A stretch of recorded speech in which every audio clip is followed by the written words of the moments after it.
할렐루야. 야곱은 바로왕 앞에 서서 축복한 이래 본문에 요셉의 두 아들 에브라임과 므낫세에게 축복합니다. 그 이후에 12명의 아들들에게 축복하고는 생을 마감합니다. 야곱은 130살에 애굽으로 내려와 17년 동안 더 살다가 즉 147세에 하나님의 부름을 받았습니다.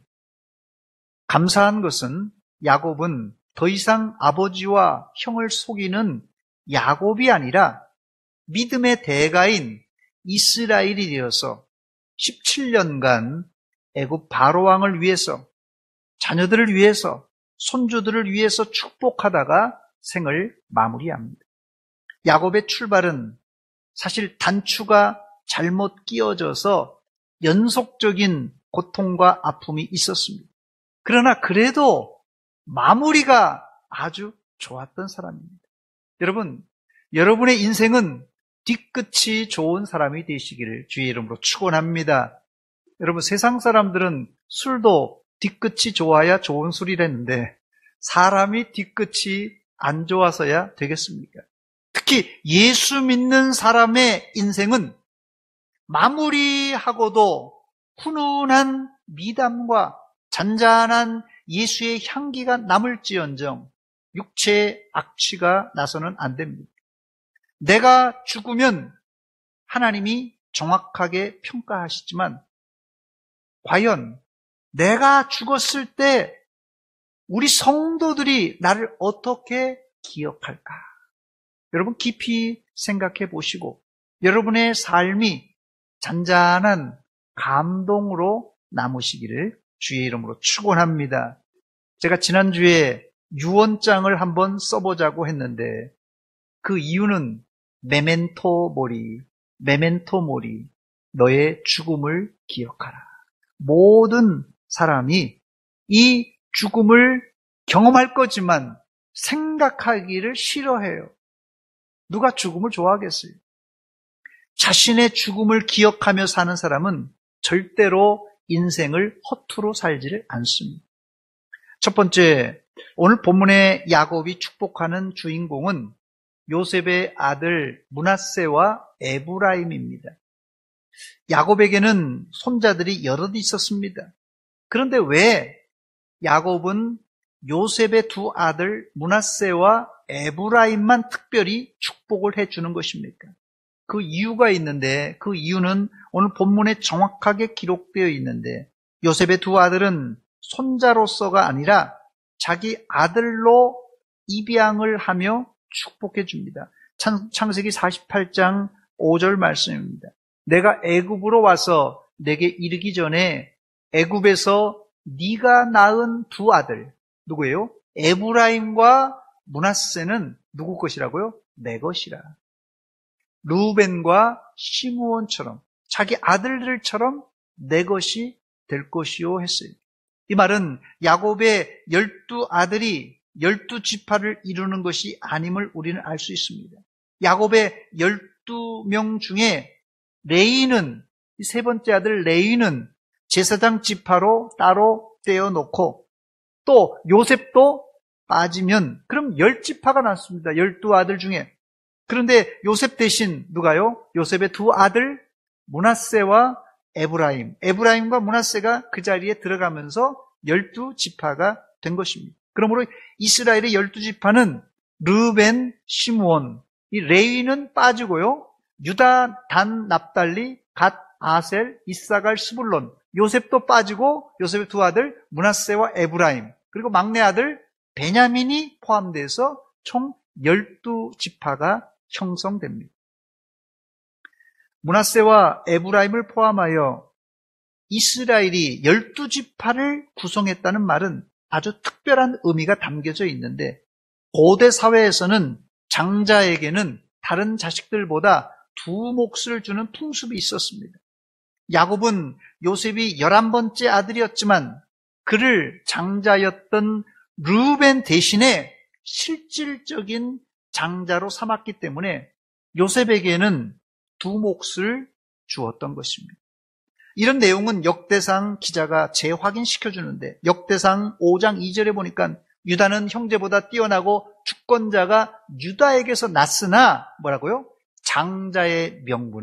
장자의 명분은 누구에게요? 요셉에게 있으니라 그랬습니다.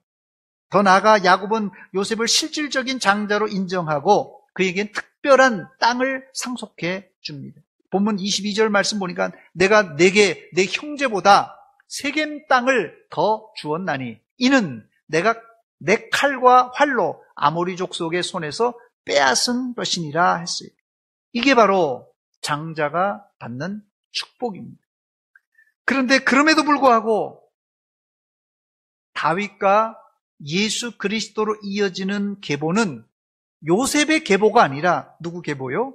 유다에게서 나왔다는 것이 신기합니다.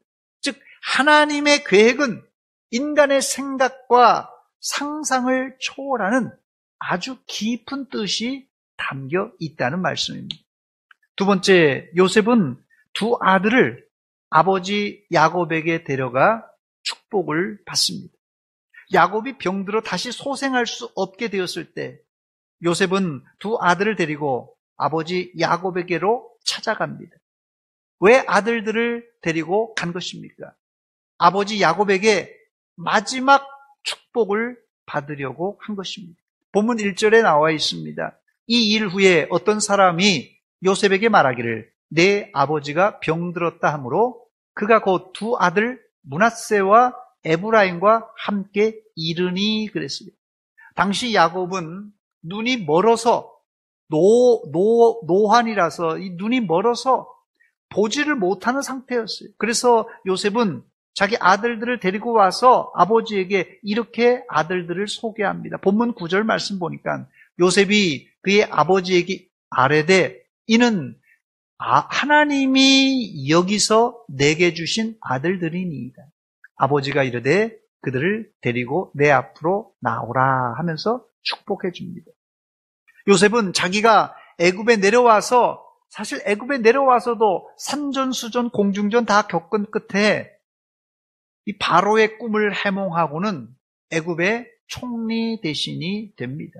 그 이후에 결혼하여 이 므낫세와 에브라임을 낳았어요. 그러나 요셉은 자기가 낳은 아들이지만 자기 아들이라고 하지 않고 뭐라고 말합니까? 하나님이 여기서 내게 주신 아들들입니다. 하나님이 여기서 내게 주신 아들들입니다. 여러분들이 낳았다고 자식이 여러분들의 소유가 아닙니다. 다시 말씀드립니다. 여러분들이 낳았다고 자식이 여러분의 소유가 아닙니다. 자식은 누구의 소유예요? 하나님의 소유입니다. 아니, 내 몸도 내가 주인이 아니라 누구 소유입니까? 하나님의 소유입니다. 믿습니까? 그래서 믿음의 선진들은 자신을 하나님 앞에 이 종이라는 호칭을 써서 자신의 몸에, 자신의 인생의 주권은 누구에게요? 하나님에게 있다고 고백하고 있습니다. 여기 요셉이 아들들을 데리고 아버지께 나와 축복받는 모습은 신약 성경에 예수님이 아이들을 안수하고 축복하는 장면을 연상케 합니다. 마태복음 19장 13절 말씀을 보니까 그때 사람들이 예수께서 안수하고 기도해 주심을 바라고 어린 아이들을 데리고 오매 그랬어요. 예수님은 이들에게 친절하게 마가복음 10장 16절에는 그 어린 아이들을 안고 그들 위에 안수하고 축복해 주었습니다. 이런 영적 원리를 몰랐던 제자들은 부모님이 예수님께 아이를 데리고 오니까 야, 애들은 가라 하면서 꾸짖었습니다. 쫓아냈어요.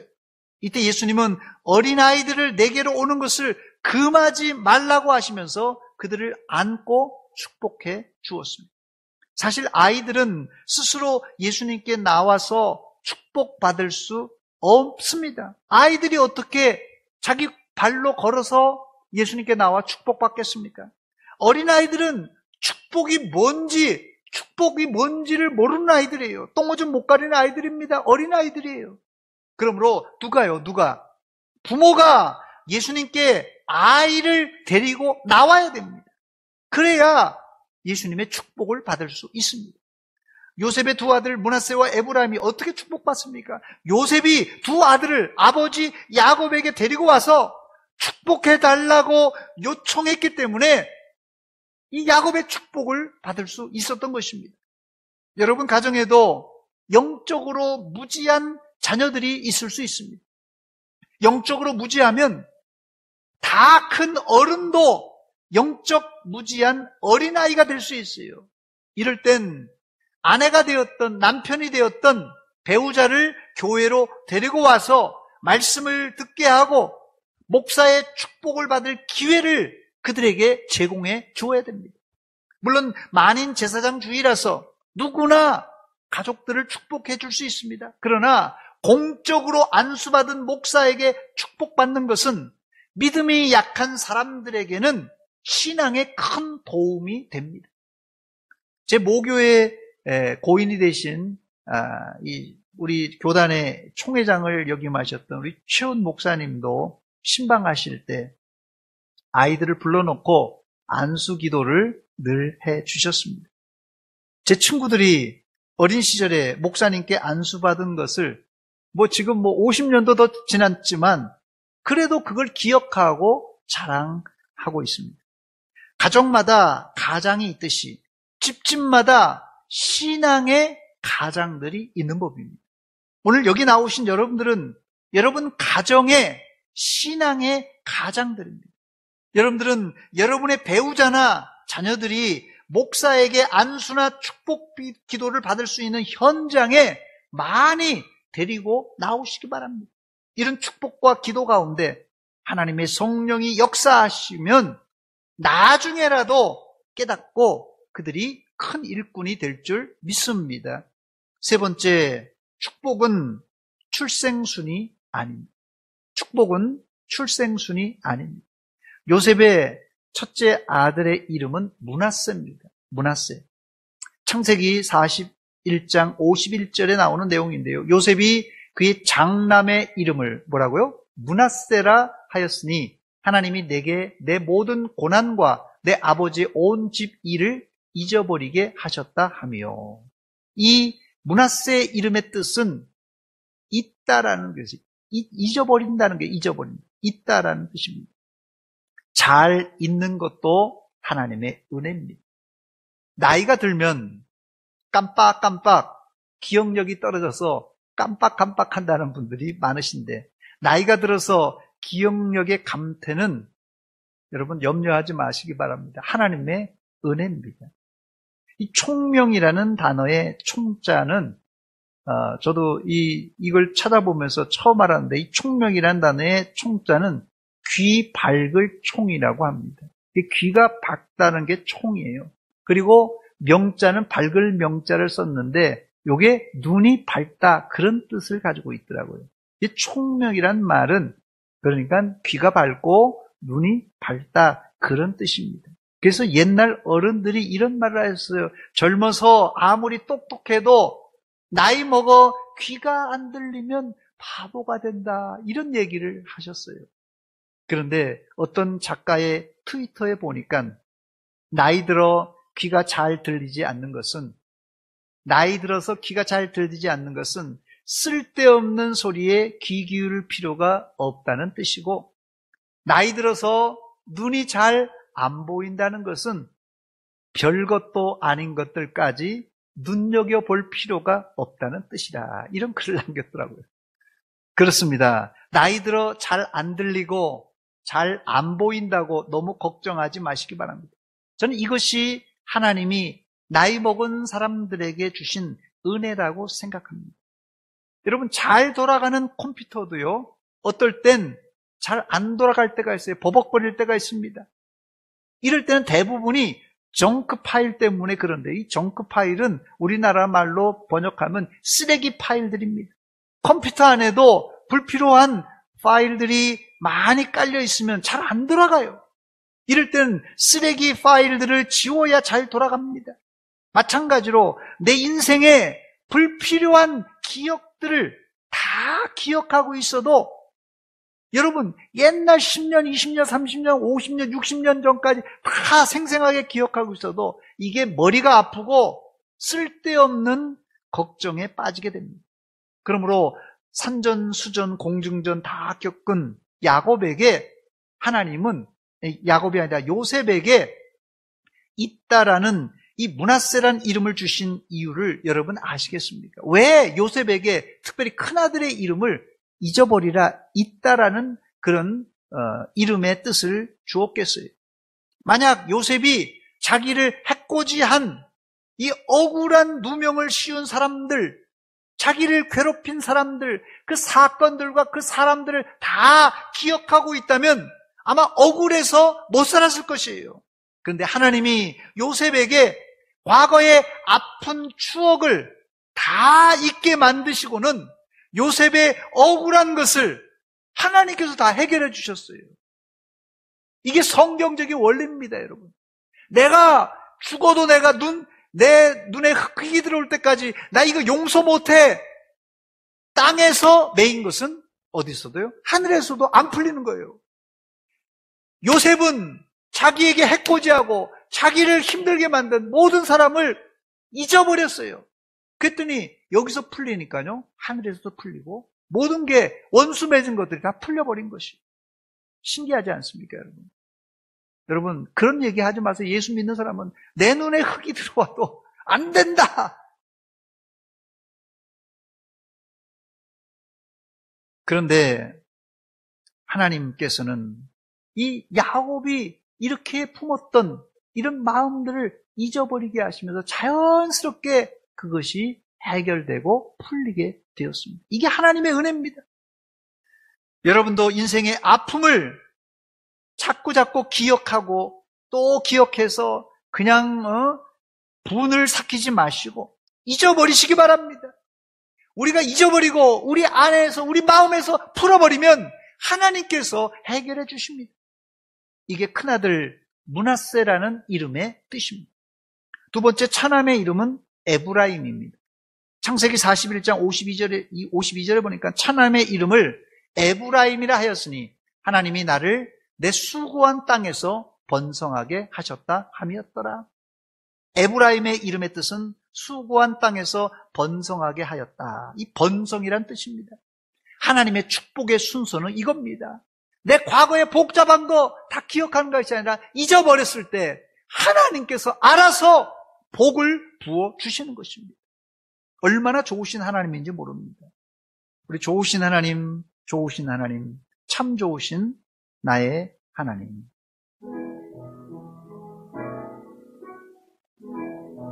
좋으신 하나님, 좋으신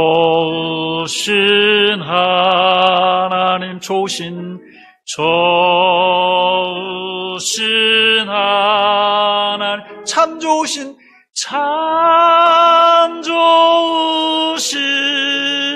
나의 하나. 한 번 더 부릅니다. 좋으신 하나님, 좋으신 하나님, 좋으신 하나님, 좋으신 하나님, 참 좋으신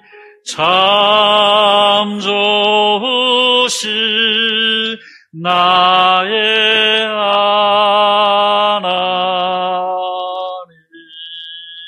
할렐루야! 하나님께서 내 마음에 응어리를 잊게 하시고 하나님께서 번성의 복을 주셨다는 것이 바로 이게 므낫세와 에브라임이라는 이름입니다.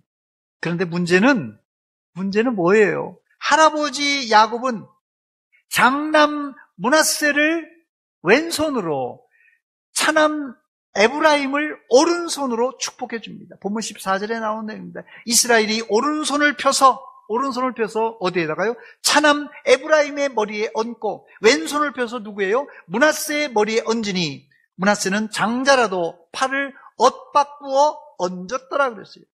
그리고 뭐라고 축복합니까? 본문 15절로 16절입니다. 그가 요셉을 위하여 축복하여 이르되, 두 아들을 위해서 축복하는 것이 바로 아들 요셉을 위해서 축복하는 것이에요.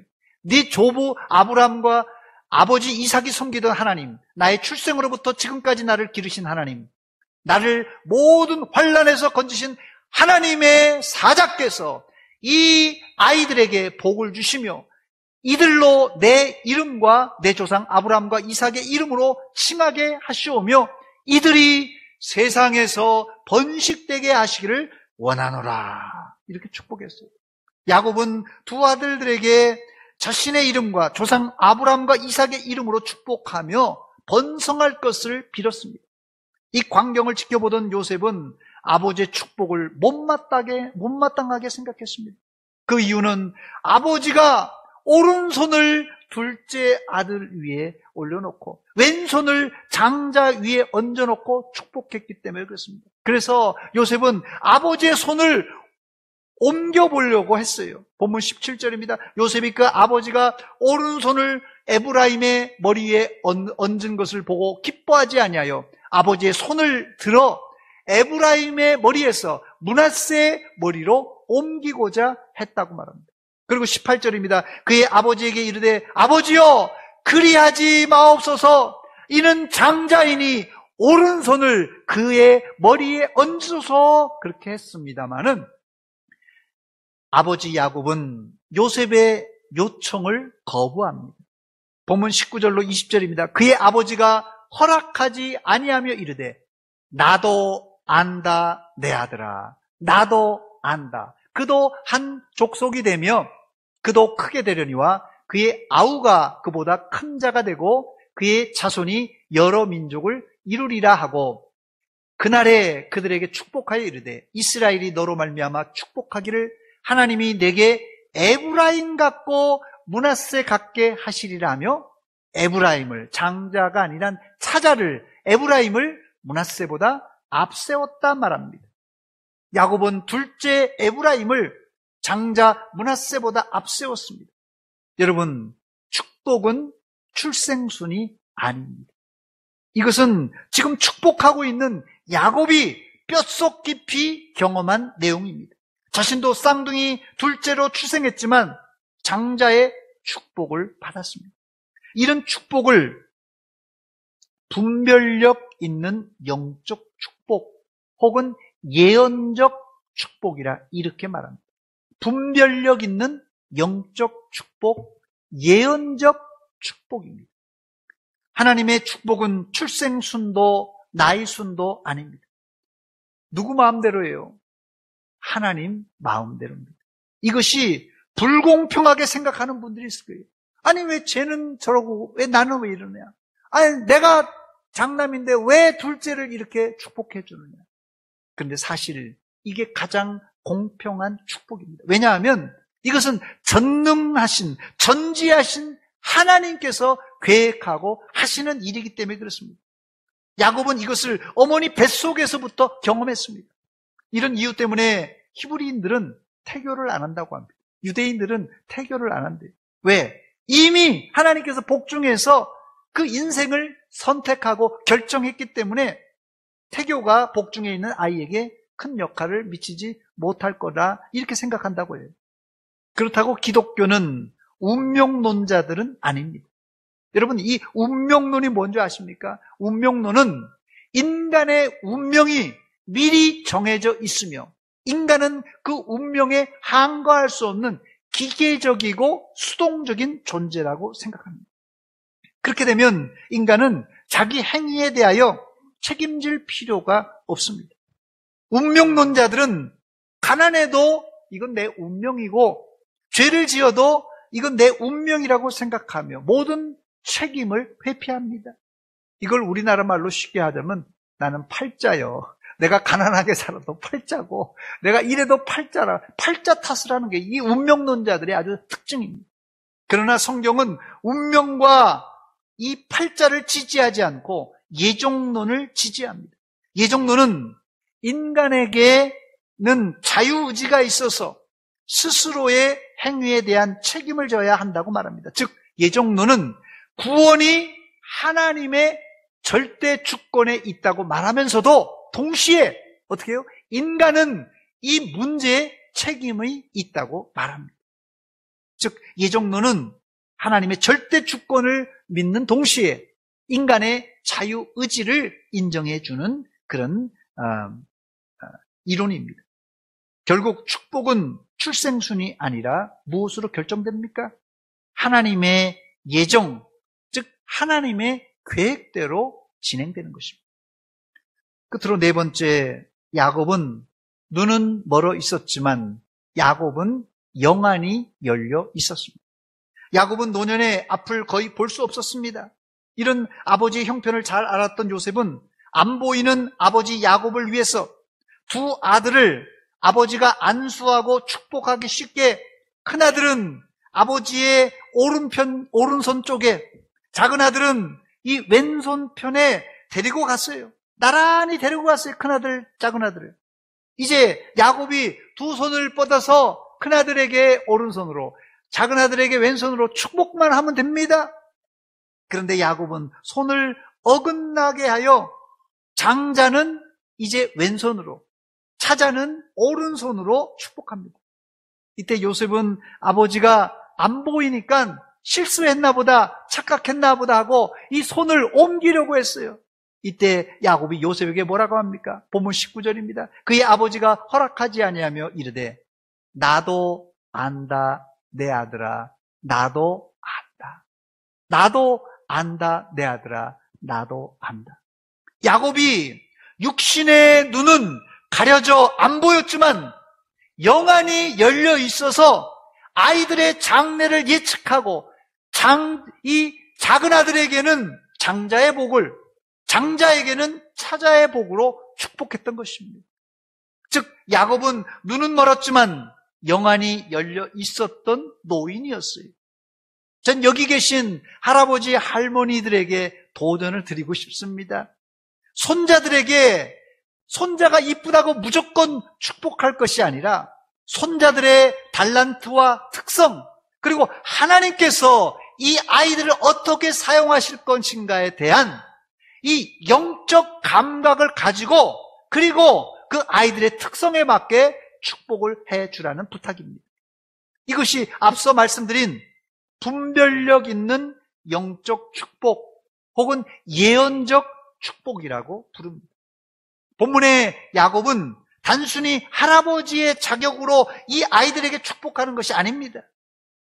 야곱이 지금 축복하는 것은 아브람과 이삭과 그 족장으로부터 내려오는 이 가족의 족장의 자격으로, 더 나아가서는 하나님의 제사장과 선지자 자격으로 이들에게 축복하고 있습니다. 여러분들도 내 자식, 내 손주라고 무작정 그냥 무조건 그냥 이놈이 대통령 되라, 장관 되라, 무슨 형통하라 이렇게 축복하지 말고 하나님이 이 아이를 어떻게 사용하실지를 기도하시고 분별력 있는 축복을 해 주시기 바랍니다. 저는 요셉이 아버지 손을 만류하며 옮기려고 할 때 눈이 멀어 있었지만 야곱이 했던 말, 나도 안다 내 아들아, 나도 안다. 저는 이게 성령 충만한 이 건강한 성도라면 이 정도 말 정도는 해줄 줄 알아야 됩니다. 여러분, 지금 손을 옮기려고 하는 요셉이 누굽니까? 요셉이요, 이 애굽의 총리 대신이에요. 총리 대신이에요. 그 총리 대신의 권위를 가지고 아버지 손을 옮기려고 하면 힘없는 노인이 그냥 아들 말 듣고 그냥 알았다 이렇게 따라줄 거 아니에요.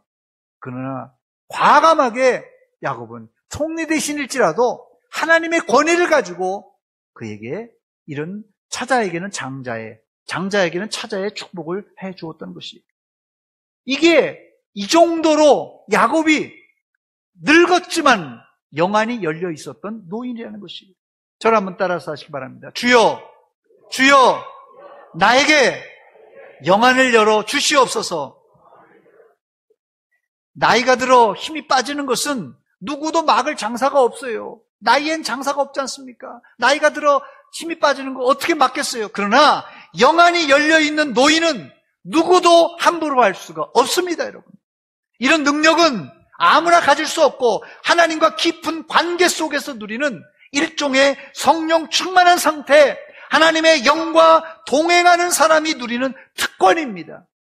영안이 안 열리면 자기 뜻대로 안 된다고 죄 없는 당나귀를 채찍으로 때리는 발람 선지자와 같은 사람이 되고 맙니다.